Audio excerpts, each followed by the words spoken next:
Bonjour et bienvenue dans une nouvelle vidéo. Aujourd'hui on se retrouve pour faire, comme vous l'aurez sans doute remarqué, un maquillage de Noël. Je suis partie sur un look qui en soi est assez simple à réaliser. C'est un maquillage glam assez basique, sauf qu'à la place d'un liner noir, j'ai fait un liner rouge métallisé et j'ai rajouté en plus une petite forme de flocon de neige. Et vous verrez que c'est très simple à réaliser aussi car on va se servir d'un pochoir. Bref, je vous en dis pas plus et je vous laisse tout de suite avec le tutoriel. Pour le temps, je vais commencer avec la base et aujourd'hui, je vais utiliser l'Astro Cream de chez MAC en teinte Pink Lit. Je la comme d'habitude à la main sur l'ensemble de mon visage. Ensuite, je viens corriger la couleur de mes cernes avec le Camo Color Corrector de ELF en teinte pêche. J'en mets juste deux petits points que je viens tapoter avec mon pinceau plat et celui que j'utilise aujourd'hui c'est le 233 Cream Shader de Jessup.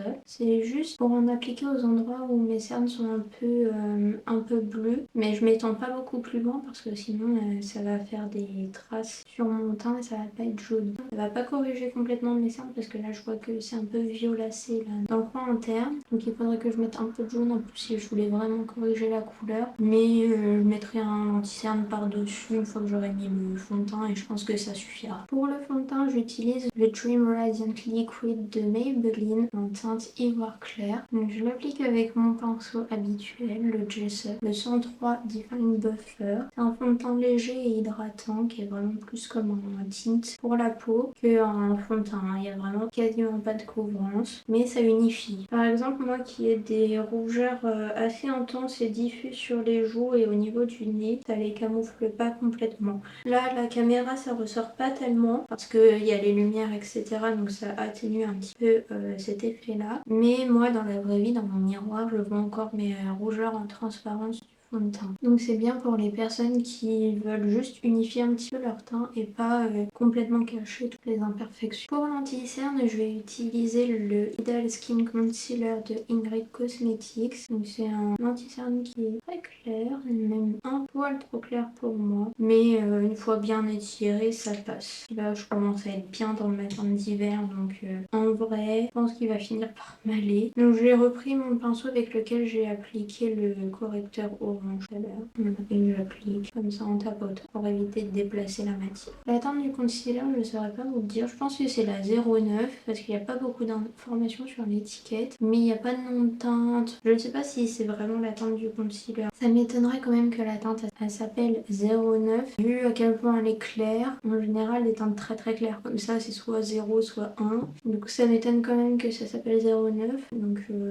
je chercherai la référence si je vous la trouve. Je vous la mettrai en barre d'infos. Maintenant à l'aide de ma palette Pro HD de Make Up Revolution, je vais faire un léger contouring de mon teint. Pour ça je vais utiliser la teinte la plus froide de la palette dans les teintes de contour bronzer. Et j'utilise pour appliquer mon pinceau 110 Face Shape de Jessup. Voilà, et j'en applique au niveau de mes contours du visage, c'est-à-dire le front, le creux des joues, l'ossature de la mâchoire et les arêtes du nez. Comme c'est des fards crème, je peux fondre ça très facilement dans la peau. Et comme les fards sont pas non plus hyper intenses en couleur, enfin c'est normal parce que la palette elle est faite pour les teints clairs. Comme c'est pas hyper intense, c'est facile à travailler. Ça se travaille très bien. C'est dommage que la palette n'existe plus, je crois, aujourd'hui. Et c'est vraiment très bien pour les peaux qui sont extrêmement claires comme la mienne. Pour le blush, je vais utiliser le Stick Blush en teinte Pink Dahlia de Anastasia Beverly Hills que j'applique avec un petit pinceau biseauté et un peu fluffy. C'est le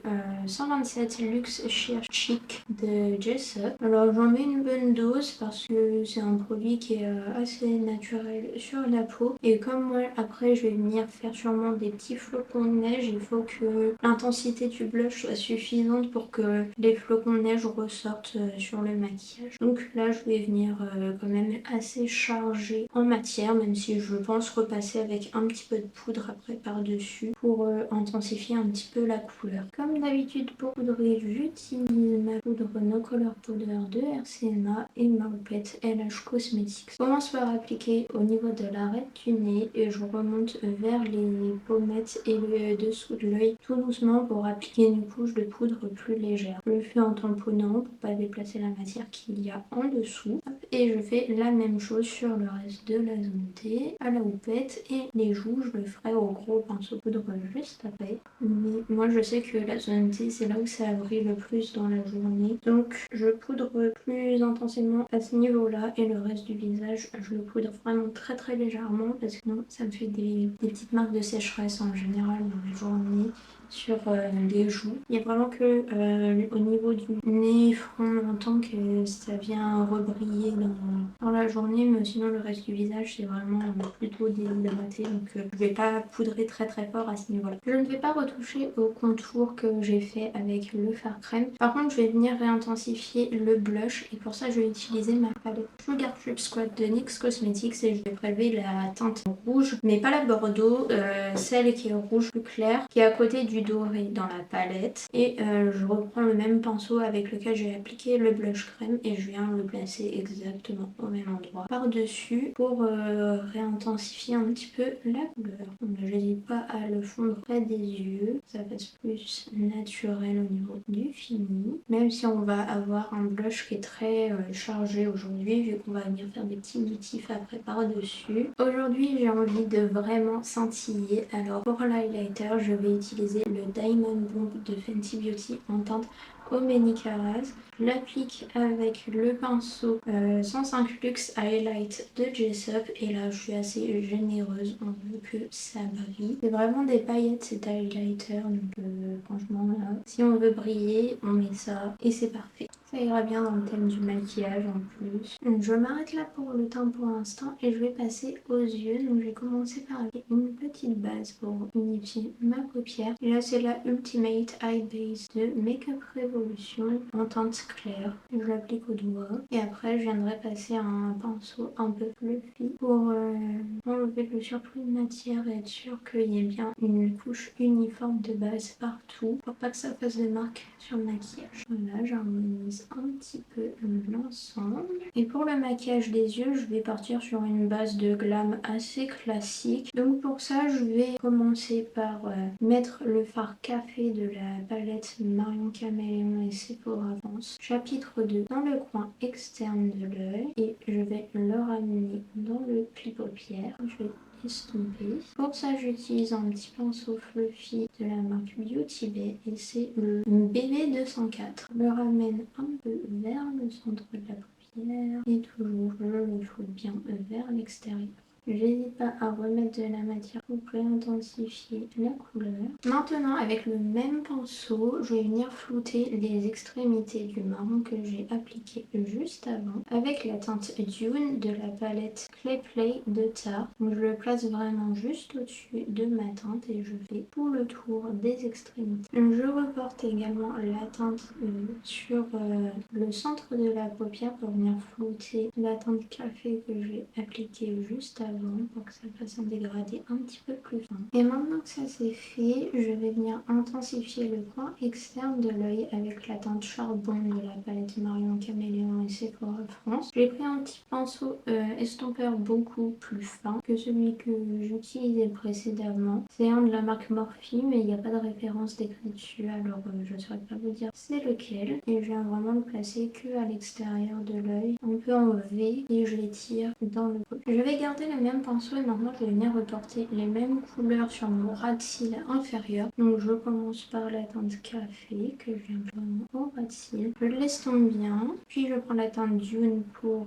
finir l'estompe du fard. Et ensuite je vais prendre un petit pinceau plat un peu rond au bout. C'est le 226 Smudger de Jessup et je vais reprendre ma teinte Charbon que je vais venir vraiment aller au ras de mes cils. J'oublie pas de bien remonter vers le coin externe pour pas que ça fasse un trou.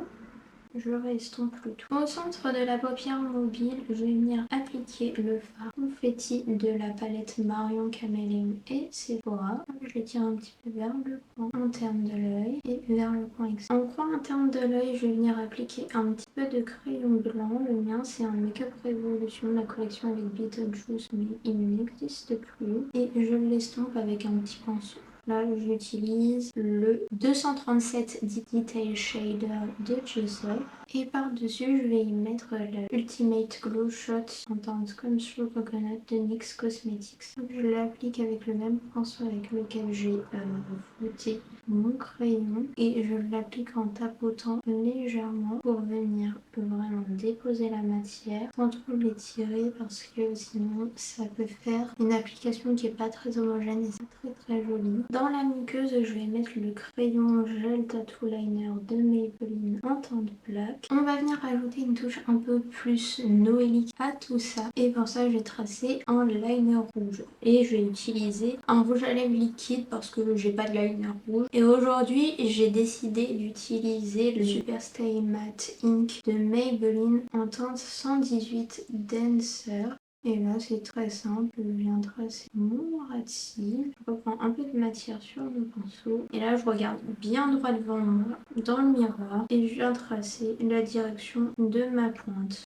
Je garde toujours les yeux ouverts et je garde mon regard fixe droit devant moi et je viens relier avec mon ras de cils. Ensuite je remplis la virgule. Si j'ai envie je peux étirer un petit peu plus la pointe. Et là ça va nous servir de base pour le produit qu'on va mettre après.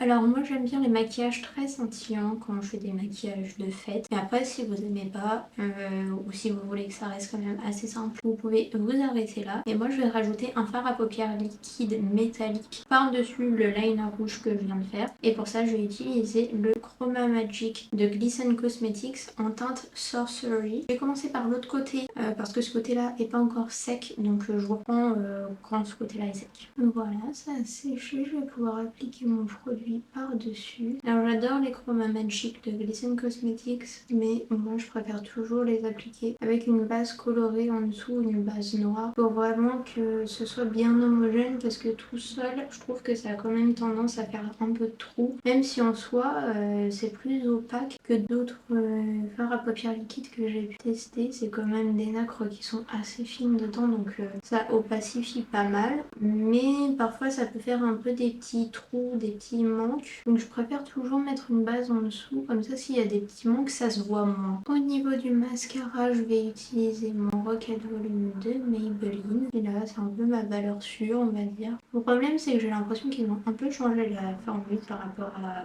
quand je l'avais quand j'étais plus jeune parce que il transférait pas sur mes paupières et maintenant il transfère un peu donc je sais pas si la formule elle a changé mais c'est toujours celui que je préfère en termes de fini sur mes cils. Maintenant je vais faire ma petite forme de flocon que je voulais rajouter à mon maquillage et pour ça c'est très simple, je vais utiliser un pochoir qui normalement sert pour faire des dessins sur les cafés. Je vais venir le placer contre ma peau à l'endroit où je veux faire la forme du flocon. Et avec une petite éponge comme ceci et du fard à l'eau, le mien c'est le blanc de chez Snazaroo, je vais venir tamponner sur mon pochoir pour venir créer la forme. Hop, c'est un petit peu compliqué de se faire à soi-même parce qu'on voit pas vraiment si le pochoir il est bien contre la peau, mais je pense que ça devrait fonctionner. Alors moi je veux juste un demi-flocon, parce que là on est bien. Et je viens soulever comme ceci. Et voilà. Et maintenant je vais venir effacer les petites parties que je ne veux pas garder avec un petit pinceau humidifié avec de l'eau. C'est très simple. Vous allez voir. Hop, il y a un petit coup de spray dans le capuchon de mon fard à l'eau. Et là je viens avec un petit pinceau biseauté frotter dans l'eau que j'ai mis dans mon capuchon. Je viens retirer tout doucement les petits excédents de matière qu'il peut y avoir à certains endroits. Je suis venue rajouter un petit strass rouge au centre pour faire raccord avec le liner. Donc pour ça, j'ai utilisé ma colle à fossiles du haut et un strass normalement qui est autocollant. Mais là, avec le fard à l'eau, ça tient pas trop le petit autocollant qui est en dessous. Donc je vais préférer sécuriser le truc. Voilà, pas obligatoire. Comme le maquillage est déjà assez chargé, pour les lèvres je vais rester plutôt simple et je vais utiliser qu'une huile à lèvres. Et l'huile à lèvres que je vais utiliser aujourd'hui c'est celle de chez ELF Cosmetics, la Glow Reviver en teinte Jam Session. Je l'applique sur l'ensemble des lèvres pour apporter un petit voile rouge mais qui reste très léger. Et pour terminer je vais utiliser le spray fixateur Fix Plus de chez MAC que je vais spray sur l'ensemble de mon visage.